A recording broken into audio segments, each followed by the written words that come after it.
Welcome back, plant enthusiasts. It's time to dive deep into the realm of healing and uncover the potent magic that plants offer us. Today, I'm thrilled to introduce our special guest, a renowned expert in botanical medicine and the healing arts. Get ready for an enlightening conversation that will forever change the way you perceive plants and their incredible powers. Our guest today has devoted his life to exploring the healing properties of plants and how they can enhance our well-being. We're honored to have you here. Now I have the immense pleasure of introducing you to a true beacon of wisdom and knowledge in the world of botanical medicine. Aldo. With a deep understanding of plants healing and a profound connection to nature, Aldo has dedicated his life to uncover the secrets that plants hold. His passion for harmonious living and his extensive expertise make him the perfect guide on our journey into the healing touch of plants. This conversation with Aldo is a part of a special 5-part video series created of a live session where we explore the fascinating world of plant healing. Join us on this journey is another esteemed expert, Philip, whose insights will further enrich our exploration. Together, Aldo and Philip will share their wisdom and experiences, offering us a comprehensive understanding of the incredible healing properties and impact of plants on our well-being. Aldo, our first question is, can you describe what is crucial about these plants? What makes them so remarkable in terms of their healing properties and their impact on our well-being? What is very crucial is, of course, the knowledge behind them, how to use them, when to use them. And many people know a lot, and there's a lot to be found. But as we said in the introduction, we felt a bit of responsibility when so many people are using these plants to at least share our knowledge. And not only share our knowledge, hopefully invite you all to start working in a way with these plants which is not anymore based simply on, hey, symptom, I can use this, or this will boost this. It's a bit biohacking. This will make me better here, or make me reach a certain thing, help me reach a certain thing.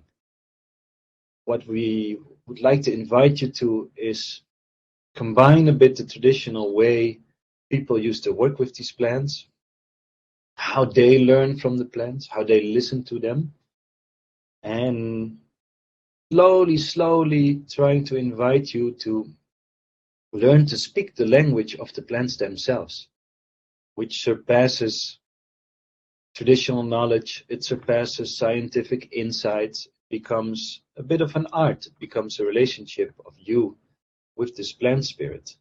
And as many unique people we have on this planet, as many unique experiences can come out, and new insights can come.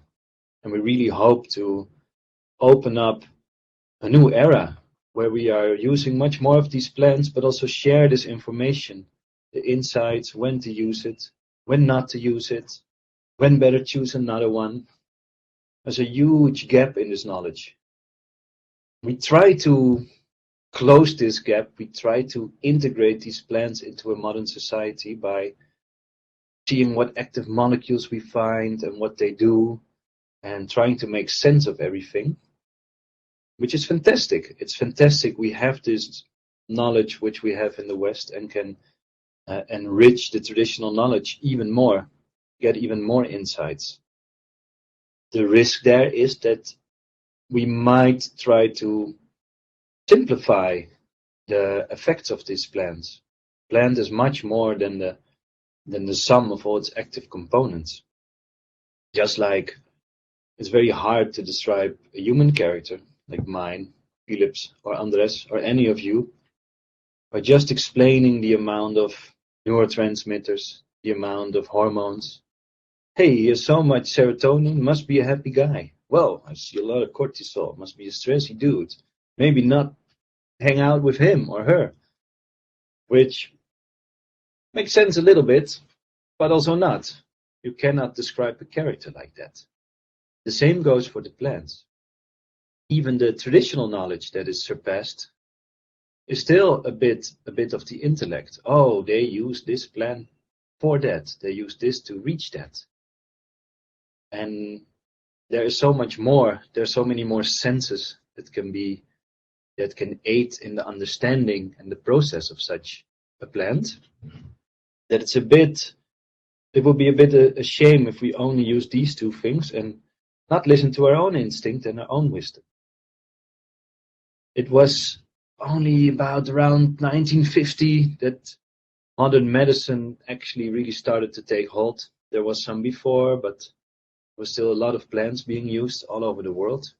Still 80% of the world is dependent on plant medicine. And we still have that connection very deeply. Just forgot a bit about it. And it's not so far away to reactivate this connection. So, if you think about how tradition found out certain specific uses of plants, we tend to think this was all empirically transmitted. So, my father knew something which he learned from his grandfather, who learned it from his grandmother, and they give information, and this becomes a whole body of information amongst the culture. And this is true in a certain sense. What becomes more interesting is trying to figure out how this started. I mean, if you can see, a tribe is about 30 people. They're all sizes, but let's take an average of 30 people. Somebody has a bit of a liver congestion. How do you know it's a liver congestion? In the jungle, did you open it? Do you know what the liver does? Do you know what symptoms belong to that? And how do you know these symptoms come from that? Well, even if you do know, then there's these thousands of plants. What do? Pick one, give it, hope for the best. Maybe he survives, maybe he dies. You don't even write it down, you remember all this information, you pass it on. It's hard to imagine that all this really deep knowledge came from such a system. And that information and knowledge is transmitted. That's for sure. But there's another way of learning and being with the plants and actually acquiring this knowledge in the first place. Even the scientific knowledge is based on this traditional knowledge.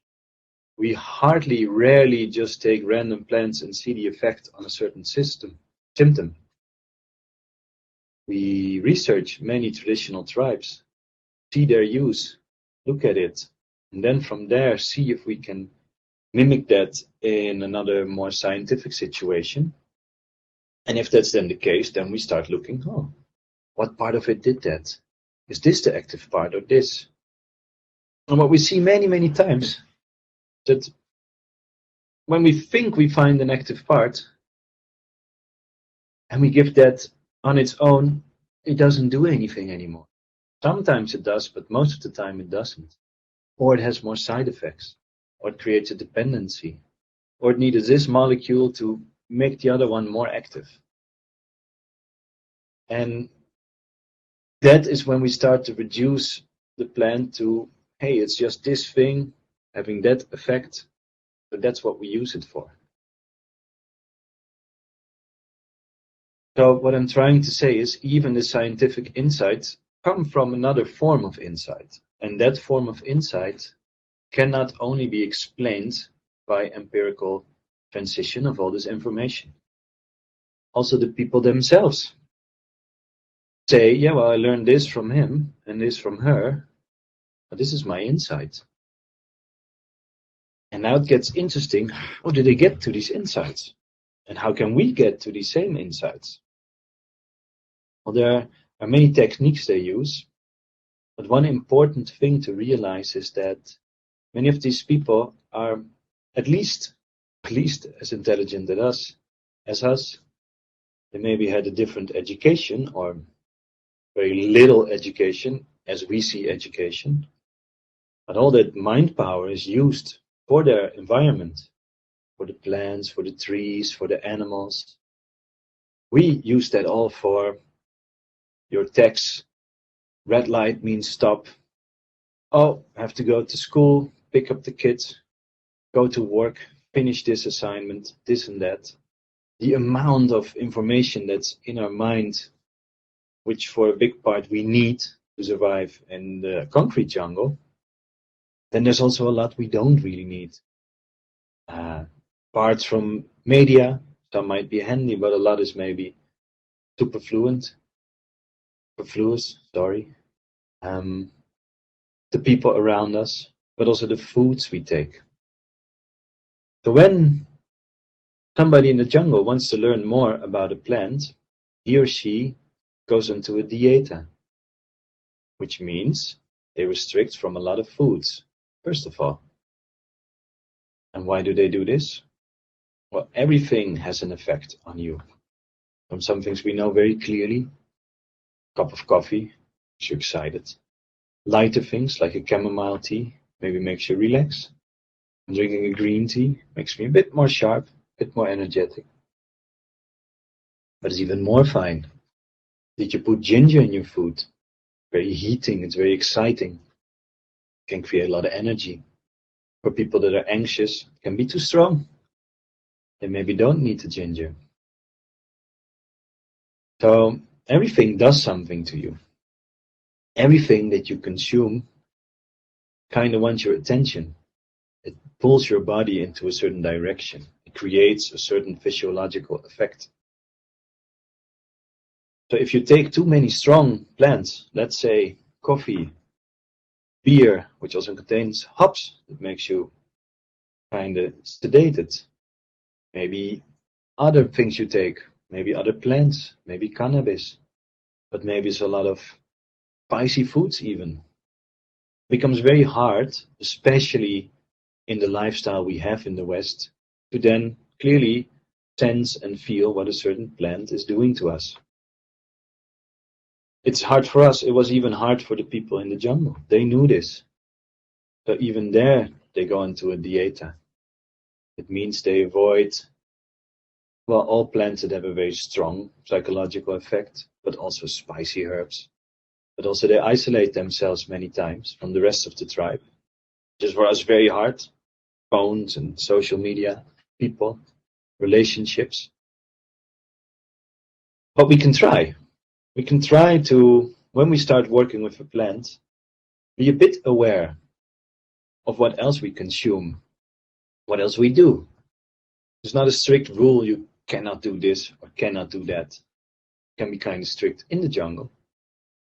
But you will be amazed how much information we can still perceive, how much we sense if we create a little bit of peace in our environment.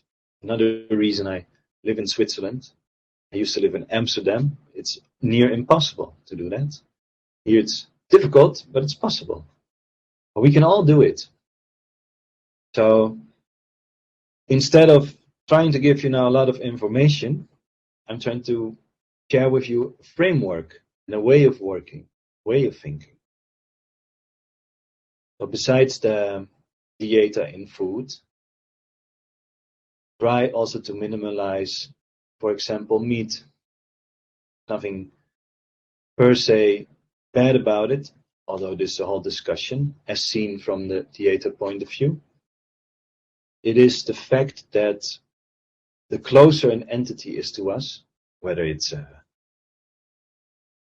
pig, a cow, the more influence it has on us. So a pig is very close to a human being. All the stress molecules that are in the pig, all the emotions, many neurotransmitters, many diseases, have a lot of influence on us. But they also distract us from experiencing ourselves and the interaction with a certain plant. A cow is a bit further away. A chicken or other birds are even further away. Fish even further. If you really want to be safe, it's good to have a plant-based diet if you really want to go deep into this experimentation.